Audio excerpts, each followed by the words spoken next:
Hello and welcome to PRSay. This is the official podcast of the Houston chapter of the Public Relations Society of America. And I have the pleasure of introducing you to some of our fantastic members that we have in Houston. One of the largest, I would add, chapters here in the U.S. And we love to connect, network, and get to know each other. So I am thrilled to bring to you two members of a really outstanding team here out of the Houston chapter in just a second. But before I bring them on, I want to make sure we take care of some housekeeping. If you are listening on the podcast, make sure you hit subscribe. We don't want you to miss any episodes of PRSay. And if you are watching on Facebook or YouTube, drop us some comments so my guest and I can be sure to circle back with you. So with that, I'm going to go ahead and bring on our guests here. They are joining me. Let's see if we can get everybody on the screen here. Yay! They are joining me from the Harmony Public Relations team, the communications team. I have Kaan and Anh joining us. Welcome. Please introduce yourselves. Hi, everyone. My name is Anh Gilmore.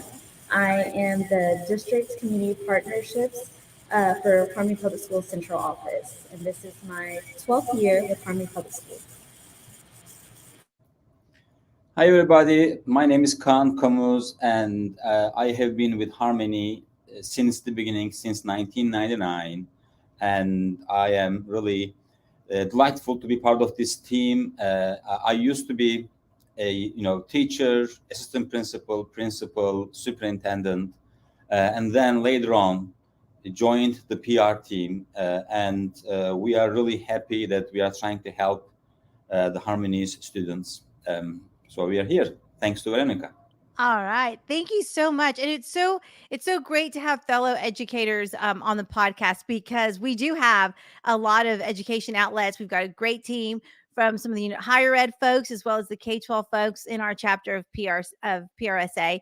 So let's talk a little bit about your focus. I know a big part of the work you do is community engagement, resources, providing direct access to families, and how we go about communicating that to them. So tell me a little bit about how your team is broken up and how you actually make sure that those elements are embedded in all the work you do. So I guess I can address that.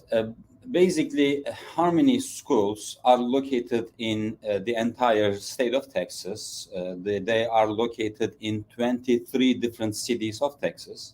So our target audiences, in terms of community outreach, you could say that we are trying to connect with the communities in these 23 different cities of Texas, and accordingly, since all the politics are local and all the community engagements are also local, so we have local people doing this community outreach in these different locales.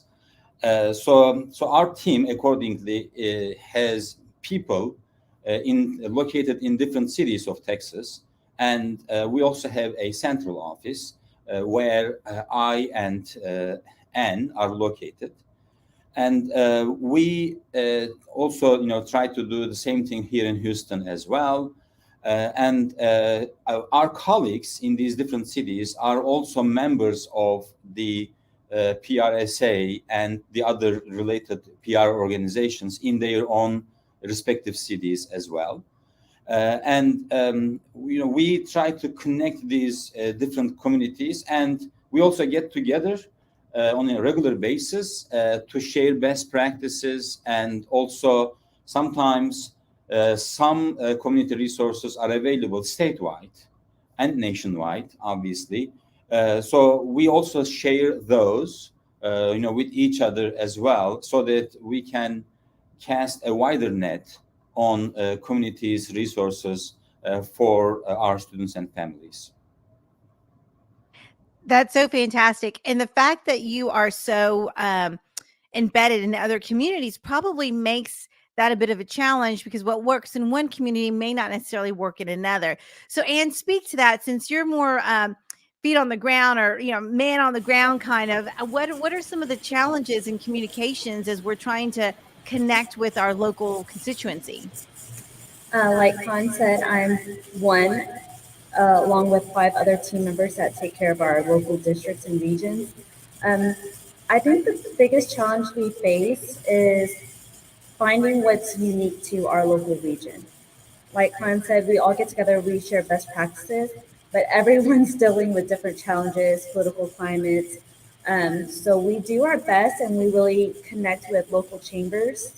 I think that we learn so much from our local chambers.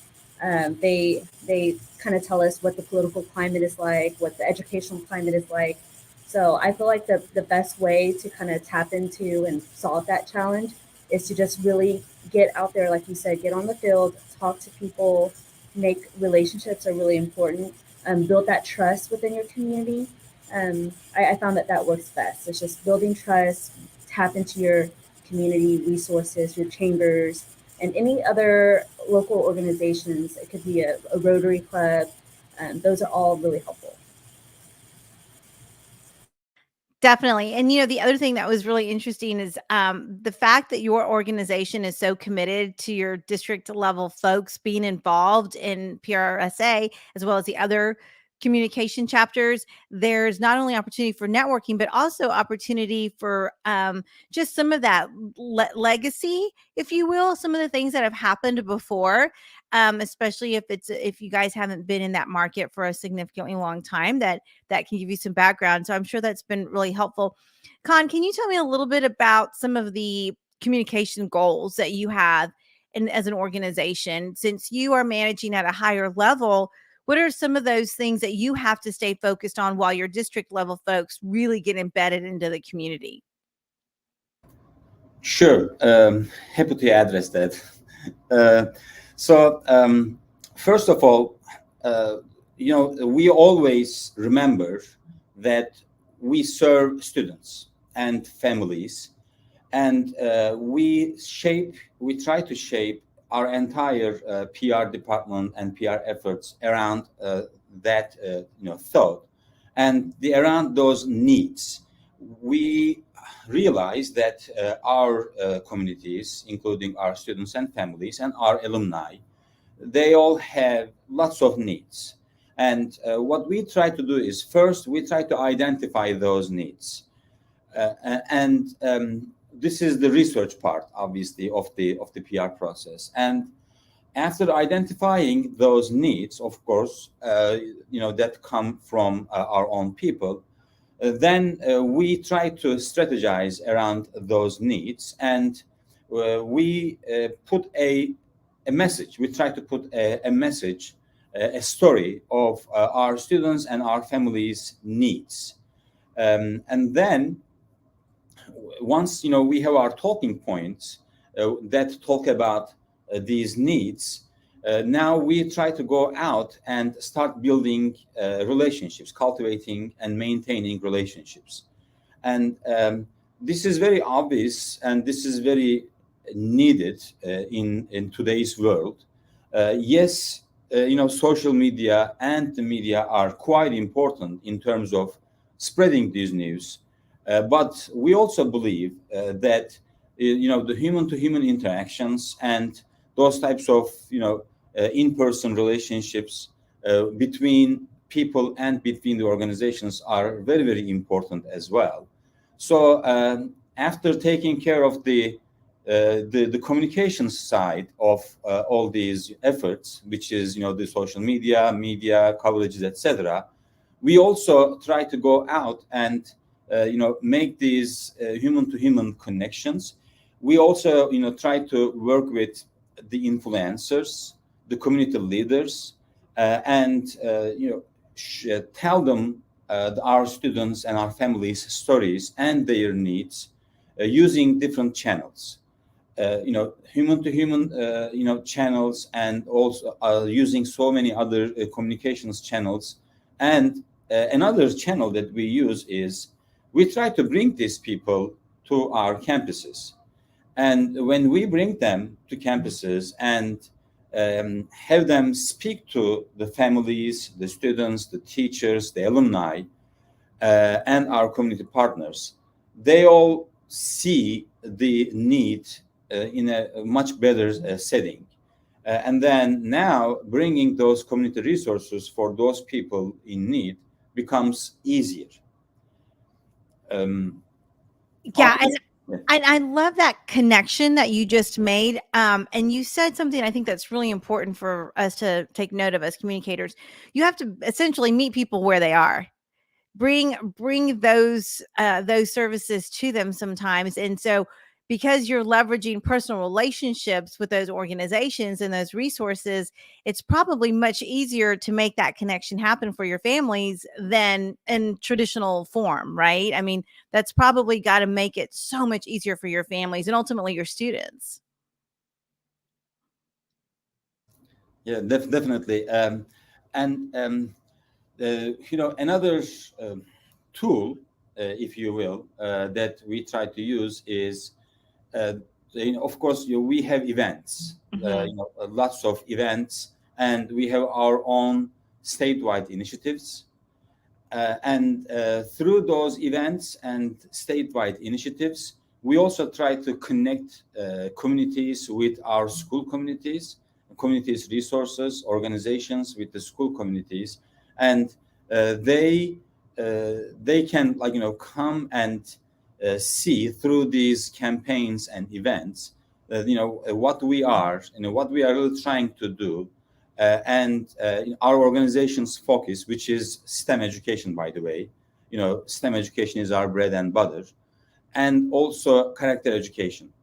How, as a school community, we try to increase the quality of the community's, character.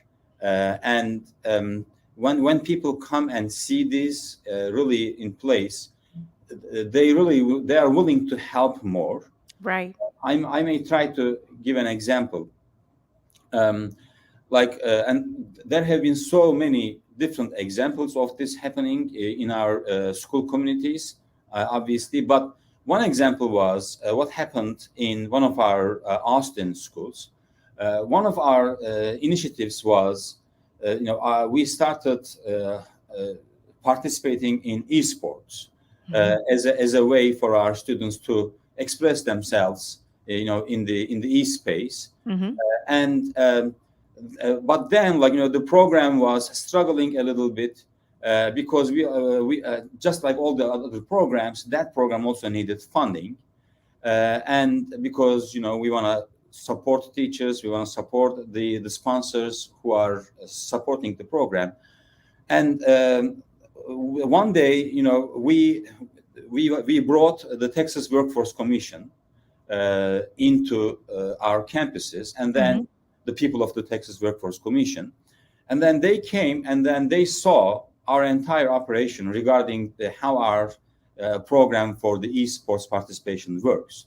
And then they realized that they were about to give some money for these types of programs, and then in their money giving program, they did not include the charter schools. And after seeing what kind of offerings we have in our schools and witnessing it firsthand, they went to their own board meeting, and then in the board meeting they made a decision to give this additional funding support to all of the charter schools in the state as well, including us. So that is one example of us combining our efforts. Yeah. And to bring community resources for our students and families. Oh, that's a great example. And we all need to be doing more of that. So I love how you incorporated all of those strategies and to make a big difference for your students.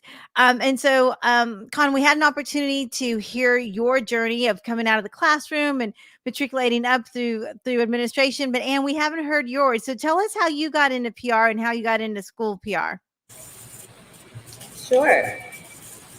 So I started off teaching elementary science for 2 years, and then I slowly kind of worked up to science department chair, and then eventually found my way into the school administration, being an assistant principal. And being an assistant principal, you have to work with your community, you have to work with your parents, all stakeholders. So when I was an assistant principal, we started bringing in literacy initiative and programs, working with our local sports team, the Houston Rockets. And we built a literacy program in a partnership with that. And I was like, this is so much fun. Like I'm able to connect with the community. I'm able to bring in resources for our students, and just kind of seeing the impact that that made, not only academically, but their social and emotional well-being. So I really enjoyed doing that. And I was like, I wish I could do this more and full time. And eventually, a district position opened up for director of community outreach. And so I started doing that. And 8 years later, here I am, still getting Here to you do what I are. love. Yes, yes. And you got your team won some awards at the recent Houston chapter PRSA Excalibur Awards. So congratulations to the Harmony team. Good job, guys. Thank you. I was there getting our award alongside with Veronica as well. Yes. But that was based off our Harmony Partners in Education program. We've been going strong these last couple years. And one addition to that partnership program that I feel like really made a difference was a tool, a software that we started using to match our school's needs with what the partners were offering us out in the community.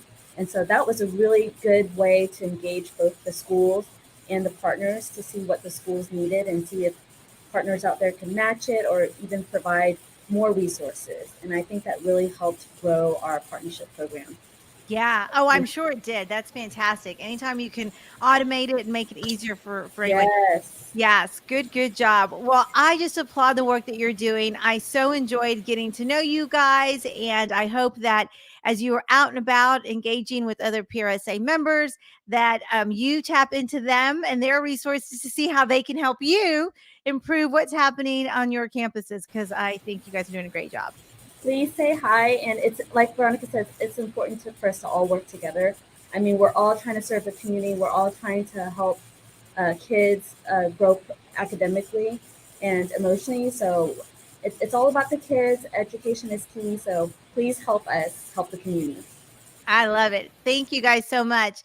Kaan and Ann, it was a joy having you on PRSA, and I look forward to see you guys in person. Thank you so much, Veronica. Very nice to see you. You bet. All right, that wraps up this episode. Make sure you connect with our friends there at Harmony. They are a great team. They've got great communicators doing fantastic things for kids. So when you are out and about at our Houston events, make sure you say hello. We were going to go ahead and wrap up this episode of PRSay. If you are listening on the podcast, make sure you hit subscribe. And if you're watching on Facebook or YouTube, tag us and let us know that you're watching. We'll catch you next time.